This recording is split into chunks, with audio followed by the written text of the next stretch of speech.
Good morning, day or night. This is Jake Lynch with the Need to Heed podcast, where the details make the big picture with Fernando Davila. Yep. Today we're excited with our new episode. It is a fascination with edification. And for those of you that don't know, we have a little thing going on with the title of our episodes where the beginning of it has to start with shun and the end of it has to start with shun. So This was Jake's idea, and he comes up with all the names. yeah, this is my brainchild, but it's a curse. It's a little fun thing we do, which comes hand in hand with today's video. Yep. So in reality, today's episode is about fun, but there is no shun word that really means fun. So I had to find the word edification, which means uplifting enlightenment, which sounds fun to me. Agreed. Yeah. So I guess we could start it off by talking about why fun is important. You know, I think it's slightly self-explanatory, but in reality, fun is a way to give us a better sense of fulfillment in life. You know, you can't really achieve things without feeling a sense of accomplishment after you do them. You know, if there's no goals in life, and typically those goals are fueled by a biological process that could be perceived as fun. You know, it's fun to achieve your goals. Plus, it gives us something to look forward to. You know, it's hard to go throughout life without having something to get to at the end of the day or to wake up to that you enjoy. And it also comes hand in hand with what we did on our last podcast of looking at the good into everything. If you look at the good in everything and try to have fun at the same time, it really takes away a lot of your stress and all that type of stuff. Yeah, this definitely does. It's I would say it's another part of that beautification. Continuation podcast almost. Yeah, it's another expansion on what we talked about last time and making life more enjoyable. Of course, and hopefully you guys have been practicing what we talked about last podcast, trying to see the good in life, trying to see the good in everyday activities, and the need tos became have tos, and you get to see things through a different perspective now. Yeah. So in reality, fun stems from multiple things. These are the few things that we found to be the most interesting and the easiest to talk to. Obviously, fun is more than just these four things, but these are what we found. So fun stems from a sense of creativity. Creativity being how you do things, how you change things up. Yeah, being different. Biological processes. Biological processes being how we perceive activities. And then the controlled risk we'll touch on later. That's going to be fun. Yeah, that's an interesting one. And then psychological processes, how we think about these things. So without further ado, definitely messed that up. It's good. Jade's going to start us off with the biological process that we talked about. Yeah. So when you do something fun, your brain experiences a dose, right? A dose or a shot, whatever you'd like to call it, of these four things: dopamine, oxytocin, serotonin, and endorphins. Now, those sound very complicated and they sound borderline dangerous. But in reality, these are things and hormones and neurotransmitters that you experience every day doing seamless things and are very complicated, right? Because dopamine is a hormone and a neurotransmitter that can happen during good things and bad things, right? So psychology is confused on how these things actually work, but we know that they're involved. But when you do something fun, you use those things, and these hormones can literally be addictive. So fun can be addictive. We're not going to get too much into that specifically, because that's not what we're here about. We're not here to talk about the being negative. Fun and the dangers behind fun. So we're not talking about. Yeah, we're gonna keep fun. Yes. But that's why it's important to practice healthy and measuredly safe activities for our fun. You know, things that don't degrade us, things that don't have bad consequences behind them. Exactly. So, a quick example of habits that could give you this sense of fun but are addictive in a negative way would be gambling and a bunch of other stuff that is pushing that PG-13 line we are trying to stay on the right side of, so we're not going to mention. Of course. But like there's the most prime example would be gambling.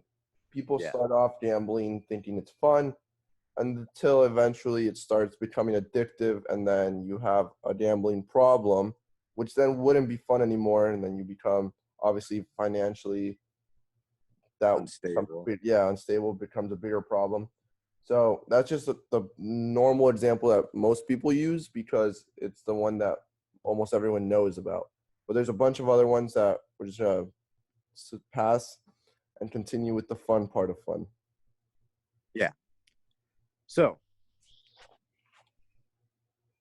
now we're going to talk about basically how to make things you do already fun, right? So Fernando's going to talk a little bit about creativity in this way. Yes. So creativity in really anything you do is always important and always, changes it up. So you're not bored of the same regular routines. You can do challenges. You can do different, try new things that eventually become fun. Or you can do the normal everyday thing that you yourself think is fun. For example, me, I like sports. So obviously playing soccer, playing football, playing whatever it is, I would consider fun. So just going out to the park, going out with friends and doing that type of stuff is fun. But there's obviously other things that, especially right now with the pandemic and the quarantine and stuff, that you can't do. So I guess you can say people aren't having as much fun as they could. But you can always change that. Doing at-home activities, doing projects, doing challenges with your family or friends if you're allowed to see some of them. What Jake was talking about earlier was when he eats popcorn with chopsticks. Right, Jake? Well, yeah, that's an example of how you can mix things up, to try and be creative through everyday tasks. So yeah, you could eat popcorn with chopsticks. I'm definitely gonna try it. Yes. But I feel like the challenge is what's gonna be fun about it. Of course. And now, prime example of this was, I think it was a week and a half ago. It wasn't fun at first, but eventually I laughed about it. So I have siblings, and I went to one of my siblings' house, and they said, "Oh, do you want a jelly bean?" I ate it, and what they didn't tell me was that it was one of the spicy jelly beans, one of the hottest jelly beans ever. It was a Carolina Reaper, and my mouth was in pain for at least like 10 minutes. No, like 20 minutes actually. And then obviously the old bait and switch. But obviously it was just a joke with siblings. It was fun. And it wasn't the same as just, "Oh, here, you want candy." I ended up doing it back to them, obviously. And then it was all a joke, all fun. But it's just little things that you have to look at and try. You can't say something's boring without trying it, obviously. And that's what a lot of people get the mistake of doing. They end up just saying, "Oh, no, that sounds boring, so I'm not going to do it." I've done it with Jake. Jake's done it here. Like, we always being scared of trying something, or like you don't want to try something, because you assume it's not fun, so you don't. But no, having fun in this quarantine hasn't been too much of a problem lately. I actually got to see Jake not too long ago, and we set up a ping pong table. So we've been Yep. having fun. We've been having our fun. Kept our 6 feet, and then still managed to have fun. Yep. But yeah, so a part of the quarantine is trying to add the spice, right? So there's been that theme for our first 3 episodes, right? We started off with things you could do, then finding the beauty, the good in things, and then now, Finding the fun in things. yeah, making things fun. So it's kind of coming full circle. I like where we're headed, but some things that you could add to make normal situations fun, right? Is we talked about listening to music, right? So that's a simple one, but very, Effective. yeah. What's the word? It's like not underestimated. Underused. I'm not sure what you're looking for, but Underhyped. yeah, that makes sense. What? Like, oh, underrated. Underrated. Yeah, that's the word. It is. I mean, that's something you can do by yourself, with other people, with a whole crowd of people, and it has a similar effect. If you're by yourself, it relaxes you. Or if you're with a group of people, it sparks up and lightens up the mood, so everyone's excited, dancing, singing along, whatever it is. So it does help a lot. Yeah. Then my personal favorite is making things competitive. Oh yeah. You know, if you're doing something and you make it a competition, and for example, getting a chore done fast enough, or uh, say you like to swim, you can make it a competition if you have people to swim with in your house. So just stuff like that. Making it, Anything a making it, competition. yeah, trying to winning and accomplishing your goals is a very easy way to activate those hormones that we were talking about, is to get yourself going. There's also combining unlike activities, trying to get multiple chores done at once, or just trying to spice up in various different ways what you're doing, wearing something different. Sometimes people like to dress up, and you could say costumes if you want. Maybe if you're into dressing like Spider-Man while you mop the floor. Not even that, but also like just trying out new styles, trying on something you wouldn't be expected to be wearing, like what just isn't your style, and then you just try it once, and then you end up liking it. Also, that sense of trying something new. Yeah. Plus, as of right now, we're not getting too many opportunities to dress up. No, Yeah. we've been in pajamas all day for the past month and a half. Yeah. So it's definitely an opportunity to change what we're doing.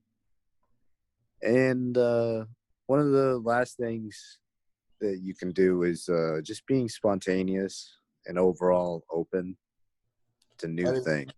that's a big thing that I think Jake and I are really like. For example, we don't really plan anything. We don't No. really talk ahead of time and be like, oh, next week we're gonna do this. No, Jake would just, well, obviously not now because of the quarantine, but prior to this quarantine, it would literally be me calling Jake, hey, I'm on my way, or hey, are you coming? Like, we would just Just go do. with the flow type of thing. Like, we wouldn't plan anything, we would just do as we thought. So obviously that's fun. It's always spontaneous. So we can be one moment on my couch just relaxing, and the next moment we're at a park or go karting or I don't know, anything really. We've Yeah. done even crazier of just, oh, let's go to Orlando, let's do this, let's do that. Like, it gets Yeah, fun. let's go to Fun Spot. Yeah, we did go to Fun Spot, and it was just, oh, what are you doing today? Nothing. Okay, you think your mom will let you go to Fun Spot? Oh yeah, let's go. And it was literally no plan at all. We got in the car and started driving. Yep. Yeah. So it's not hard to have fun. It's really No, not. it's quite easy actually if you just, keep an open mind, be spontaneous, try new things, get out of your comfort zone really. Obviously Yeah. not where you're uncomfortable, but to the point where you want to try new things. Yeah. So the last thing we are going to touch about from the original things we were talking about in terms of what makes things fun is we're going to talk about this risk aspect of fun. The risk. Right. So, yeah, the risk factor. And the best way I've found to be able to talk about it has to do with these things called junk playgrounds or adventure playgrounds. Okay, hear me out. Yeah, I had no idea what this was until Jake explained it to me. So it's actually quite interesting. So Jake. So, first thing I would like to share is that I didn't realize this, but I have experience with these things, right? So a junk playground or adventure playground is essentially a space for children in which they have a sense of like build up your own play space, right? So it's a matter of wood and being able to build those structures by yourself. Or there's a matter of like tires, large tires on the ground that you can step on, move. It's very interactive, right? So what I didn't realize is I had experienced this myself as a child when I lived in northern Florida, and I experienced this place that I just referred to as the wood playground. And it was the most fun I had ever had on a structure made by adults, right? So the funny thing is like adults design playgrounds for children, and adults aren't children.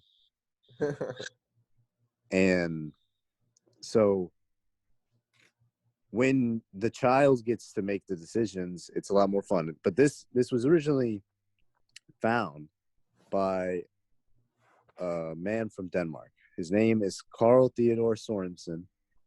And what he found was that in the days after the Nazi occupation, after World War II, that the city's playgrounds, right? What we think of as a playground, a structure with a slide and a way to get up that structure, and sometimes slides, stuff like that. He found that all of those places were empty, and the children were preferring to have fun on the bomb sites, the remnants, the scrubble, the little pieces of wood, and build their own structures of fun. They were completely ignoring what had been built for them. And the And danger of the bomb sites and all that type of stuff. yeah.